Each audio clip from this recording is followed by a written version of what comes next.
എന്താണ് ഈ high risk pregnancy? ഒരു 20-30% പ്രഗ്നൻസി ഹൈ റിസ്കിലേക്ക് എത്തപ്പെടുന്നു ഈ പല കാരണങ്ങൾ കൊണ്ട്.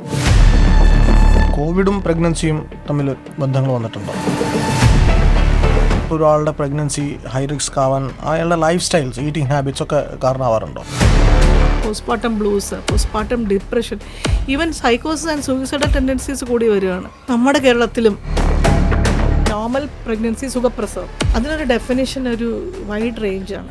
ഇത് അബ്നോർമൽ ആകുന്നത് വളരെ ചെറിയൊരു ഫ്രാക്ഷൻ ഓഫ് ടൈമിലാണ്. നമ്മുടെ കേരളത്തിൽ വീട്ടിൽ പ്രസവിക്കുന്നു, കുട്ടി മരിക്കുന്നു, അമ്മ മരിക്കുന്നു കേസുകൾ ഉണ്ടാകുന്നത്. എന്താണ്, ആളുകൾ മണ്ണന്മാരാവുന്നതാണോ അതോ ആത്മവിശ്വാസം അമിതമാകുമ്പോൾ ഉണ്ടാകുന്നതാണോ?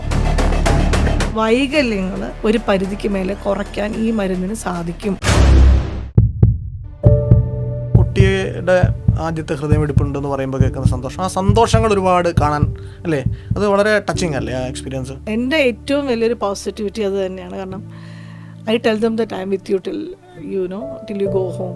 ഒരുപാട് പേര് അമ്മ എന്നാണ് വിളിക്കുക, ഡോക്ടർ അമ്മ എന്ന് വിളിക്കുന്ന ഒരുപാട് കുട്ടികളുണ്ട്, അമ്മമാരെ അഡ്രസ്സ് ചെയ്യുന്നുണ്ട്. അതൊക്കെ ബയോളജിക്കൽ അല്ലാത്ത നമുക്ക് ഇത്രയും കുഞ്ഞുങ്ങളുണ്ടാകുമ്പോൾ അത് തന്നെയാണ് അടുത്ത ദിവസത്തെ വർക്കിനുള്ള പാഷൻ.